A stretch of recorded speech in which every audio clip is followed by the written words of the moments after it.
হয়ে গেছে, একটু যাও, কাছে যাও, কালারটা দেখো, কালারটা দেখাও, কালারটা দেখাও। যত ভিডিও শেয়ারকে ডাকো, ভিডিও শেয়ার। জামবনির জয়েন্ট ভিডিও হাতে নাতে ধরা পড়েছে। নমস্কার, বাংলা বার্তা থেকে বলছি সন্ময় বন্দ্যোপাধ্যায়।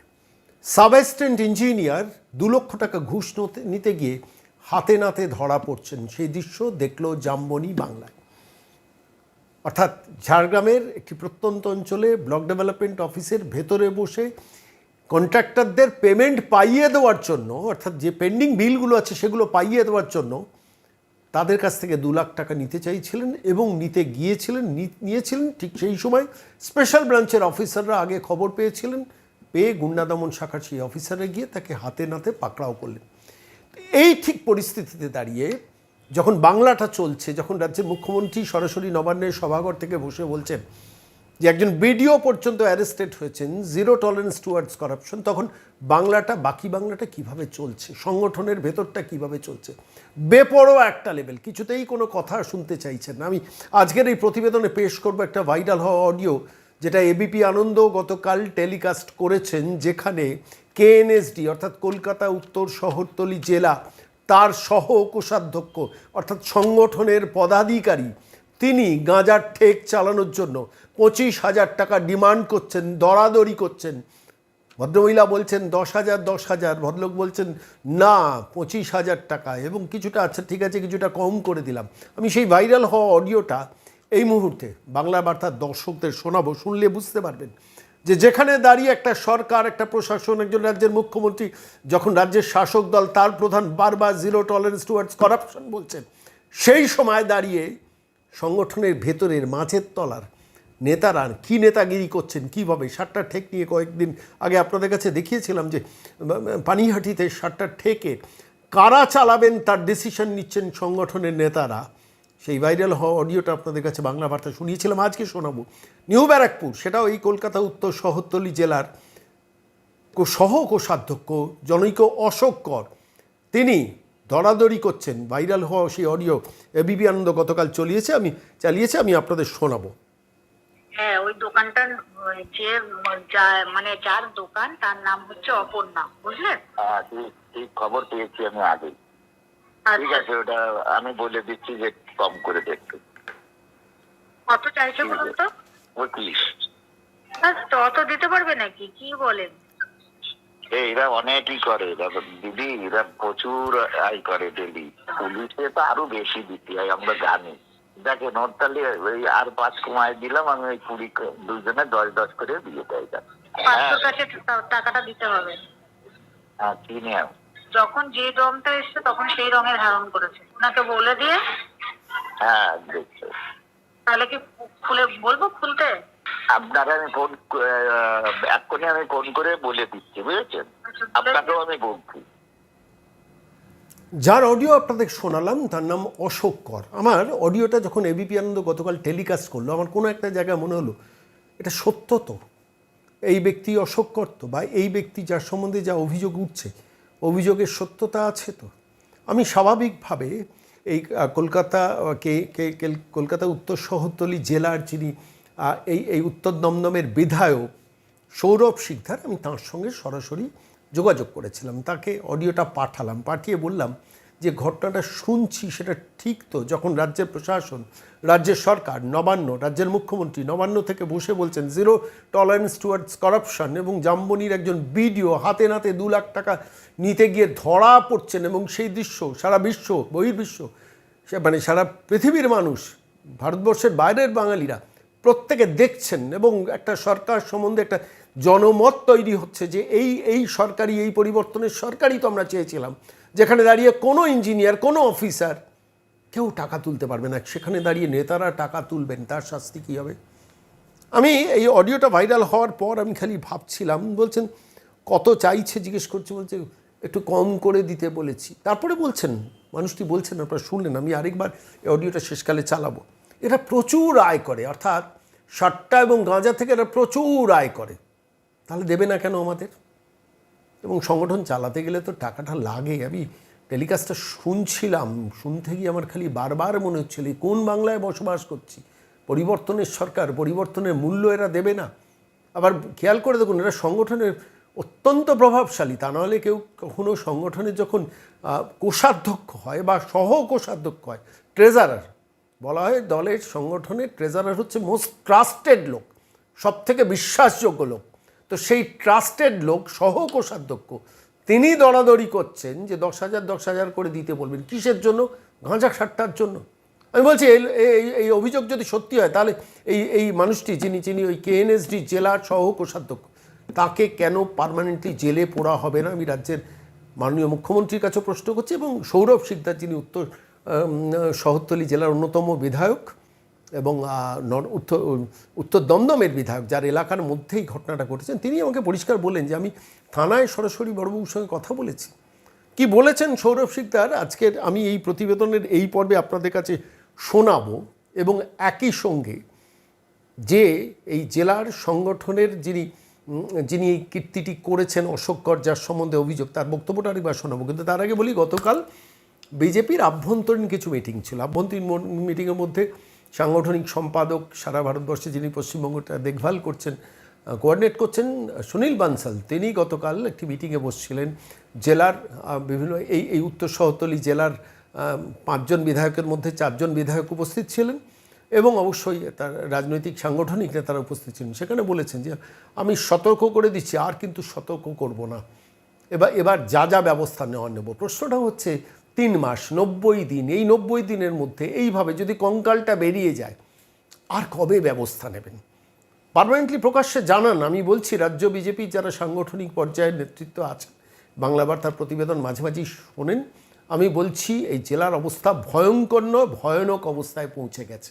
এবং যে জায়গায় গিয়ে পৌঁছে গেছে, দেখুন, ব্যাংকের মধ্যে লোকজন ঢুকিয়ে দেওয়া হচ্ছে, ক্লাবের মধ্যে লোকজন ঢুকিয়ে দেওয়া হচ্ছে, পুরসভাগুলোর ভেতরে লোকজন ঢুকিয়ে দিয়ে বলা হচ্ছে কে কন্ট্রাক্টারি করবে, কে কন্ট্রাক্টারি করবে না, কে পিডাব্লিউডি দফতর কে চালাবে না।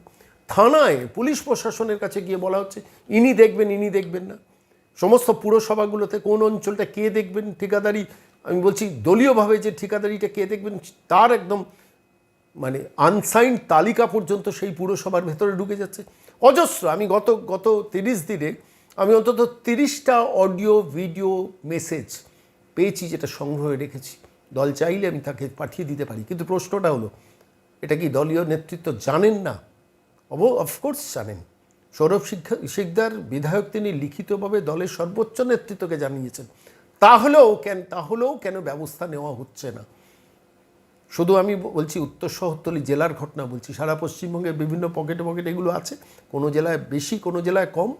আমি অনুরোধ করব রাজ্যের সর্বোচ্চ পদাধিকারী যারা রাজনৈতিকভাবে আছেন এবং প্রশাসনিকভাবে আছেন, সর্বোচ্চ শাস্তির ব্যবস্থা করুন। শুধু জামবনির ওই যিনি বিডিও ধরা পড়েছেন, sub assistant engineer Bimal Saha ধরা পড়েছেন, তাকে এসিবি একদম গারদের মধ্যে পড়েছেন। কেন এই রাজনৈতিক নেতাকর্মীরা নিচের লেভেলে যারা প্রতিদিন থানায় গিয়ে বসে রয়েছেন, প্রতিদিন পুরসভার ভেতরে গিয়ে বসে রয়েছেন, ব্যাংকের মধ্যে ঢুকে যাচ্ছেন ব্যাংক দখল করার জন্য, ক্লাবগুলোর ভেতরে ঢুকে যাচ্ছেন। আমার কাছে অজস্র ডকুমেন্ট আছে বলে আমি খুব দায়িত্ব নিয়ে আপনাদের কাছে এই প্রতিবেদনটা পেশ করছি। রাজনৈতিক দল নেতারা তারা যদি এই তথ্যগুলো আমার কাছ থেকে সংগ্রহ করতে চান, আমি দিতে রাজি আছি। কিন্তু প্রশ্নটা হলো এই অবস্থাটা কতদিন চলবে? এটা থামানো দরকার এবং অবশ্যই থামানোর চেষ্টাটা হচ্ছে। সবটাই হতাশাজনক চরিত্র নয়। রাজ্যের সর্বোচ্চ প্রশাসক মুখ্যমন্ত্রী যখন নবান্ন থেকে বলছেন যে বিডিওকে জেলের মধ্যে ঢোকানো হয়েছে, আমি এক্স হ্যান্ডেলে পোস্টও করে দিয়েছি, ঠিক তার পাশাপাশি সৌরভ শিকদার বিধায়ক তিনিও বলছেন আমি ওসিকে বলেছি কোনো রং ধর্ম দেখার দরকার নেই, সোজাসুজি একদম জেলের মধ্যে পড়ুন, ব্যবস্থা নিন। কী বলেছেন সৌরভ শিকদার, উত্তর দমদমের বিধায়ক, আজকের এই প্রতিবেদনের এই পর্বে শোনাব। হ্যাঁ, ওই দোকানটার যার দোকান তার নাম হচ্ছে অপর্ণা, বুঝলেন? হ্যাঁ, ঠিক খবর পেয়েছি আমি আগে। ঠিক আছে, ওটা আমি বলে দিচ্ছি যে কম করে দেখতে। কত চাইছে বলুন তো? 25। তত দিতে পারবে নাকি? কি বলেন? এরা অনেকই করে দিদি, এরা প্রচুর আয় করে ডেলি। পুলিশে তো আরো বেশি দিতে হয়, আমরা জানি। দেখেন, ওর তাহলে ওই আর 5 কমায় দিলাম আমি, ওই 20 দুইজনে 10 করে দিয়ে দেয়। 500 কাছে টাকাটা দিতে হবে। হ্যাঁ, চিনি আমি। যখন যে রংটা এসছে তখন সেই রঙের ধারণ করেছে, ওনাকে বলে দিয়ে হ্যাঁ দেখছো, তাহলে কি খুলে বলবো খুলতে? আপনারা আমি এক্ষুনি আমি ফোন করে বলে দিচ্ছি, বুঝেছেন? আচ্ছা, বলে আপনাকেও আমি বলবো। সৌরভবাবু নমস্কার, আমি সন্ময় বলছি। নমস্কার সন্ময় দা, হ্যাঁ, নমস্কার। বলছি নিউ ব্যারাকপুরের একজন ব্যক্তি, শোনা যাচ্ছে যে তিনি নাকি জেলার সহ কোষাধ্যক্ষ অশোক কর, তার ভিডিওটা অডিওটা ভাইরাল হয়েছে, বহুল প্রচারিত সংবাদ মাধ্যম তারা পর্যন্ত টেলিকাস্ট করেছে, এবিপি আনন্দও সেটা টেলিকাস্ট করেছে। আপনি কি শুনেছেন ব্যাপারটা যে গাঁজা চালানোর জন্য তাকে 25,000 টাকা দিতে হবে, পরবর্তীকালে সেটা দরাদরি করে 10,000 করে সেটেলমেন্ট হচ্ছে, শুনেছেন সেটা? আমার কানে এটা এসছে এবং আমিও সংবাদ মাধ্যম থেকে এটা জানার পরে সাথে সাথে আমি নিউ ব্যারাকপুরের আইসি কে ফোন করি দিন হুম হুম। দুয়েক আগে, হুম, এবং আইসি কে আমি পরিষ্কার বলে দিই যে এই আমার বিধানসভায় বিধায়ক হিসেবে আমার দায়িত্ব একটা সুস্থ পরিবেশ মানুষকে দেওয়ার, হুম, এবং কোনোভাবে যাতে এই ধরনের কাজকে প্রশ্রয় না দেওয়া হয়। হুম। সেখানে আমি খুব শকিংলি জানতে পারি যে সংগঠনের কিছু লোক নাকি এই বিষয়ে এসে আইসির কাছে রিকোয়েস্ট করেছে। আচ্ছা। আমি কোনো দল না দেখে, কোনো রং না দেখে আমি আইসিকে একটা প্রশ্ন করি যে কোনো দলের লোক বা কোনো রাজনৈতিক রঙের লোক ছাড়া একটা যদি যে কোনো লোক এই কাজটা করতেন বেআইনি কাজ, তার সাথে কি করা উচিত ছিল? হুম, তাহলে আইসি বলেন যে তার ব্যবস্থা নেওয়া উচিত ছিল, দরকারে অ্যারেস্ট করা উচিত ছিল। আমি বলেছি তাই করবেন। আমি একদম আপনাকে মানে অন রেকর্ড আমি বলছি, এই কথা আমি আইসিকে বলেছি, এবং তার সাথে এটাও আমি সংযোজন করেছি যে এর পরেও যদি বন্ধ না হয় আমি দরকার হয় মুখ্যমন্ত্রীর কাছে আমি এটা কমপ্লেন করব, কারণ মুখ্যমন্ত্রী আমাদের বিধায়কদের বৈঠকেও বারবার বলেছেন যে সাট্টা জুয়া ইত্যাদি কাজের সাথে কোনোভাবে কোনো দলীয় ব্যক্তি, কোনো বিধায়ক, কোনো সাংসদ, কোনো পার্ষদ কেউ জড়িত থাকলে তার বিরুদ্ধে ব্যবস্থা নেওয়া হবে। সৌরভবাবু, সুতরাং আমি মুখ্যমন্ত্রী সৈনিক, এটা আমার কর্তব্য করা। সৌরভবাবু, আমি কেএনএসডি জেলা সহ কোষাধ্যক্ষ যে অশোক কর, যার সম্বন্ধে যার অডিওটি ভাইরাল হয়েছে, বহুল প্রচারিত সংবাদ মাধ্যম টেলিকাস্ট করেছে, সেই অশোক করের সঙ্গে কি আপনি কথা বলেছিলেন? আমি অশোক করকে ফোন করেছিলাম, অশোক কর ফোন ধরেননি। আমি নিউ ব্যারাকপুরে কালকে গেছিলামও। হুম, নিউ ব্যারাকপুর যেহেতু আপনি জানেন ওখানে দুটো পৌরসভায় এখন অ্যাডমিনিস্ট্রেটর আছে, হুম, হুম, এরা নেই, কাউন্সিলররা নেই, তাই সার্টিফিকেট ইত্যাদির জন্য আমি সপ্তাহে একদিন হুম, দুদিন হুম, করে পৌরসভায় থাকি, হুম, যাতে সাধারণ মানুষের কোনো অসুবিধা না হয় হুম, কাজে।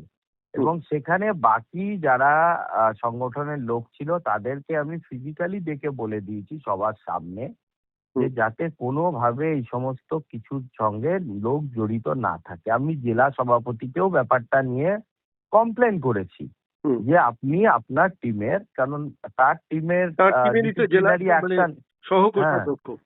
হ্যাঁ তার ডিসিপ্লিনারি অ্যাকশন নেওয়ার দায়িত্ব তার।